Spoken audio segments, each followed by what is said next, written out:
만약 사람 몸에서 피가 잘 돌지 않으면 어떤 일이 벌어질까요? 먼저 영양분이 제공되지 않으니 건강이 나빠지겠죠.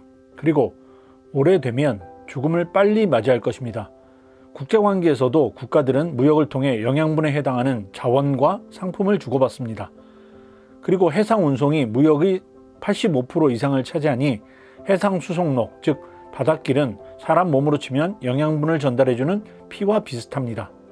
그런데 최근 국제 해상 교통로 중 가장 중요한 두 곳이 동시에 막혀 있습니다.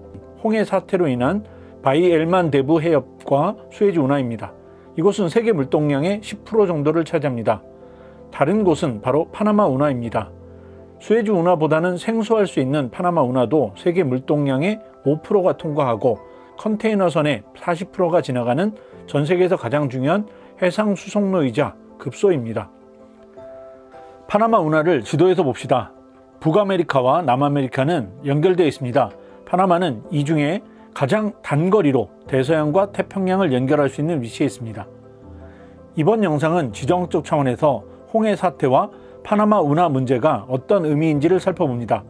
지리적으로 먼 곳이라 주제가 동떨어지게 느껴질 수 있어 우리가 좋아하는 한 가지 음식과 연결해 보도록 하겠습니다. 두 가지 지정학 위협, 중동 사태와 파나마 해협. 지정학적으로 두 가지 위협이 자원시장과 상품 교역을 위태롭게 하고 있습니다. 하나는 여러분들이 정보를 많이 접하는 이스라엘과 하마스 전쟁, 그에 따른 홍해 사태입니다. 두 번째는 무역과 해운 쪽에서 문제가 제기되어 온 파나마 운하입니다. 파나마 운하 이슈는 2023년 1월 이후 건기가 시작되면서 물 부족 문제가 제기되어 왔습니다. 그리고 우기인 5월 이후에도 상황은 나아지지 않고 있습니다. 파나마 측 주장대로 100년 만의 가뭄으로 인해 물 부족 문제가 매우 심각합니다. 파나마 운하에서 물 부족이 왜 문제인지는 뒤에서 자세히 다루도록 하고 그 결과를 먼저 살펴보겠습니다. 파나마 정부는 두 가지 대책으로 현재 물 부족 위기를 해결하고자 합니다. 첫째, 10월부터 파나마 운하를 통과하는 선박량을 줄이고 있습니다. 물 부족 문제가 심각해지기 전에 파나마 운하를 통과할 수 있는 선박수는 하루에 36척이었습니다. 에게 겨우 이 정도야? 싶겠지만 이것은 파나마 운하의 특별한 구조 때문입니다. 파나마 운하는 산맥 가운데 인공호수를 만들고 산맥의 양쪽으로 관문을 만든 구조입니다. 이 산맥까지 배를 올렸다 다시 내리는 과정을 거쳐야 한 척의 선박이 운하를 통과할 수 있습니다. 그러다 보니 운하 통과 과정이 복잡합니다. 그런데 36척밖에 통과가 안 되는 운하를 2023년 10월에는 25척으로 줄였습니다. 현재 가뭄이 지속되면 2024년 2월에는 18척까지 줄이겠다고 합니다. 이제 파나마 운하를 통과해야 되는 배들은 기존 2일에서 10일 이상 기다리거나 많은 경우 400만 불의 급행료를 내거나 극악무도하기로 유명한 남극의 마젤란 항로를 지나가야 합니다. 어떤 경우든 상선들은 기름을 더 써야 하고 항해 기간이 길어지는 만큼 운임과 보험료도 오를 것입니다. 결국은 물가 상승으로 이어지겠죠. 현실적인 한국 물가로 체감할 수 있습니다. 서울과 수도권의 2023년 12월 평균 삼겹살 가격이 1인분 기준으로 19,000원까지 올랐습니다. 2021년 14,000원에서 5,000원 이상 오른 것입니다.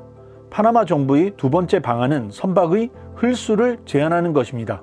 흘수는 배가 물속에 잠긴 깊이를 말합니다. 컨테이너 선박이 컨테이너를 많이 실을수록 배 무게는 올라갈 것이고 물속에 잠기는 배의 깊이는 깊어질 것입니다. 한 번 출항할 때 최대한 많이 실어 날라야 하는 상선 입장에서 같은 운하 통과 요금을 내면서 컨테이너를 적게 나를 수밖에 없다면 어떻게 대처할까요? 당연히 화물당 받아야 할 운임은 역시 오를 수밖에 없겠죠. 그러면 저렴한 물건이나 보관 기간이 짧은 식품 등을 나르기보다는 가격이 비싼 물건을 주로 운반할 것입니다. 식료품이나 생필품을 미국이나 남미에서 가져다 써야 하는 나라 입장에서는 물건 구하기가 쉽지 않겠네요. 결과는 당연하게 인플레이션입니다. 두 개의 위협이 가져오는 상승작용. 지정학적 위기 두 개가 동시에 발생했다는 것은 어떤 의미일까요? 좀 복잡하니 한국으로 단순화해서 생각해 보겠습니다. 미국에서 들어오는 태평양 항로입니다. 예를 들어 미국에서 생산한 셰일가스를 LNG 선박을 통해 한국이 수입한다고 가정해 봅시다. 캘리포니아의 LNG 수출 터미널을 제외하면 미국의 LNG 수출 항구는 모두 미국 동부에 있습니다. 이곳에서 출발한 LNG 선박은 파나마 운하를 거쳐서 태평양으로 나온 뒤 한국으로 돌아옵니다. 그런데 LNG 선박이 만약 대기 시간이 길어지고 홀수 제한을 받는다고 가정해 봅시다. 그럼 이 배는 대서양을 통해 지중해를 거쳐 수에즈 운하를 지나서 인도양 항로로 가야 합니다. 이렇게 우회하면 10일이 더 걸립니다. 그런데 중동 분쟁으로 수에즈 운하를 통과하기 불안하면 어떻게 될까요? 그럼 아프리카 희망봉 항로로 또 우회합니다. 추가로 10일이 더 걸립니다. 파나마 운하를 이용하는 것과 비교해 20일이 더 걸린 것입니다. 이것이 싫다면 방법은 위험하기로 소문난 남극 항로를 돌아와야 합니다. 거리로는 아시아에서 뉴욕 기준 13,000km를 더 운행해야 합니다. 날짜로는 20일이 더 걸립니다. 경제적 결과는 매우 명확합니다. 상선들의 선박 이용 계약이 끝난 뒤 결정될 다음의 운임은 100% 오를 것입니다. 한국에서는 천연가스 가격 인상으로 이어질 것입니다. 가스 가격 인상은 식당의 전기료와 가스비 상승으로 이어집니다. 그럼 삼겹살 가격은 어떻게 될까요? 더 이상 예측하고 싶지 않네요. 중동 사태와 파나마 운하 사태가 함께 터졌다는 것은 전 세계에서 가장 중요한 두 개의 길목이 동시에 막혔다는 것입니다. 한국과 독일처럼 무역에 의존하는 국가들에게는 초비상이죠. 한편 자유무역을 보장하는 패권국 미국에게는 중대한 의지의 시험대가 됩니다. 지정학적 위기를 이용해 이란과 이란이 지원하는 후티 반군과 헤즈볼라는 위기 고조를 이용한 협상력 강화라는 전략적 카드를 쥔 것입니다. 부랴부랴 미국이 영국과 다국적군을 구성해서 홍해 사태를 해결하고자 하는 이유 중 하나이기도 합니다. 두 지역의 지정학적 위기는 경제적으로는 물류 대란과 물가 상승으로 이어질 수 있습니다. 사태가 길어질수록 한국에 주는 경제적 영향은 파국적이겠죠. 이제 정치와 안보 의미를 살펴보겠습니다. 먼저 정치적 차원입니다. 무역으로 먹고 사는 민주주의 국가들의 물가 인상은 계급 투쟁을 강화할 것입니다. 대표적인 무역 국가 한국과 독일의 경우를 생각해 봅시다. 물가 인상의 고통은 임금이 많이 오르지 않는 서민과 중산층에 집중적으로 고통을 줄 것입니다. 건물주로 불리는 자산가들은 자산 가격이 올라가기 때문에 상대적으로 고통이 적습니다. 한국이나 독일의 국내 정치는 물가 상승에 따른 정부의 복지 제공 역할을 두고도 심각하게 갈등할 것입니다. 2023년 출산율 0.7명의 한국은 더 심각합니다. 대다수 청년층에게는 더더욱 결혼과 출산은 먼 나라 이야기처럼 될 것입니다. 정확히는 결혼과 출산이 계급 문제가 되겠죠. 자산가와 고소득자의 자녀는 결혼하고 출산하겠지만 서민층에게 결혼과 출산은 더욱 남의 이야기가 될 것입니다. 너무 나간 것 아닌가 싶으시죠? 하지만 중동 사태와 파나마 사태가 길어질수록 이 예측은 현실화될 가능성이 커집니다. 1973년 산유국들이 만든 오일 쇼크가 1979년까지 이어졌습니다. 그로 인해 영국과 미국에서는 대처리즘과 레이거노믹스라는 시장을 강조하는 새로운 정치 운영 원리가 주류로 자리 잡게 되었습니다. 안보 차원의 그림은 더 낙관적이지 않습니다. 우선 물류 위기로 수입하는 식량 가격은 오를 것입니다. 세계화가 잘 돌아갈 때가 있었습니다. 탈냉전 이후 미국과 중국과 러시아가 자유무역을 하면서 같이 성장할 때죠. 이때는 식량 안보는 전혀 다른 세계의 문제로 보였습니다. 그런데 지금은 어떤가요? 사료 대부분을 수입하는 한국 농가 입장에서 사료값이 상승하면 이 비용을 대면서 돼지와 소를 키울까요? 만약 축산 농가가 비명을 지르면서 하나둘 축산을 포기하면 식량 가격은 또다시 치솟을 것입니다. 삼겹살을 좋아하는 한국인들은 도대체 어디서 삼겹살을 먹을 수 있을까요? 두 지정학 위기의 차이점. 중동 사태와 파나마 사태 두 가지가 경제적 위기와 정치적 위험을 야기해 우리는 자칫 이 두 가지 지정학적 위기를 비슷한 것으로 볼 수 있습니다. 하지만 두 가지 위기는 근본적인 차이가 있습니다. 가장 단순하게 비교하면 중동 사태는 인위적인 위기라는 것이고 파나마 사태는 자연적인 위기라는 것입니다. 중동 사태는 하마스, 이스라엘, 이란이 이 위기를 일으키고 증폭시킨 것입니다. 시작이 상대방에게 양보를 얻어내기 위한 정치적 동기입니다. 그러니 끝나는 것도 각각의 지도자가 어느 정도 양보하고 타협할 의지가 있는지에 달려 있습니다. 분쟁이 빨리 끝나기를 바라는 것은 각 국가 지도자의 정치적 의지가 이 지정학 위협의 본질이기 때문입니다.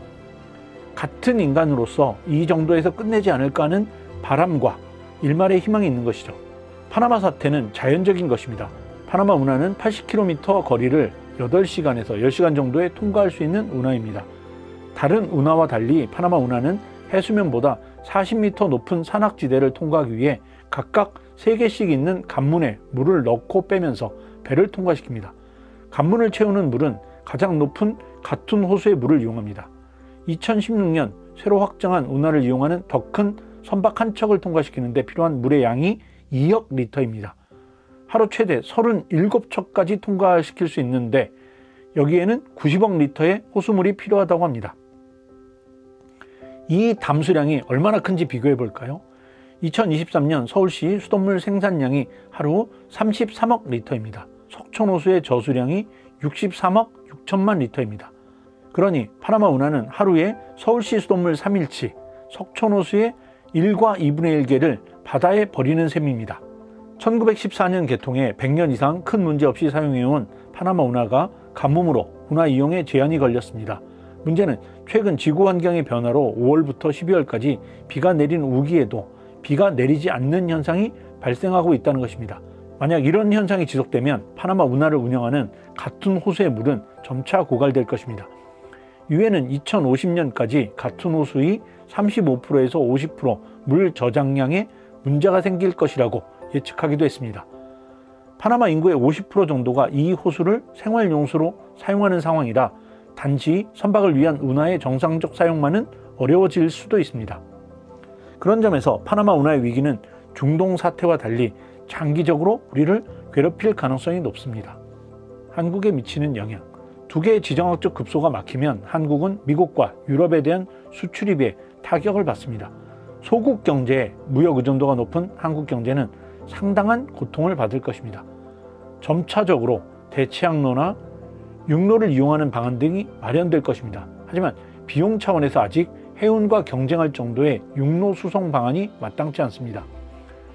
한국의 수출 3위 산업이 해운업입니다. 이런 해운 산업도 타격을 받을 수 있을 것입니다. 언론 차원에서는 이런 위기를 기회로 삼을 수 있는 방안을 마련하기 위한 노력이 다각도로 필요합니다. 구체적인 강론은 더 필요한 상황인 것이죠. 영상 끝까지 시청해 주셔서 감사합니다. 구독과 좋아요를 눌러주시면 미국과 한국 지정학의 이해를 높이는 수준 높은 컨텐츠를 제작하는 데 큰 힘이 됩니다.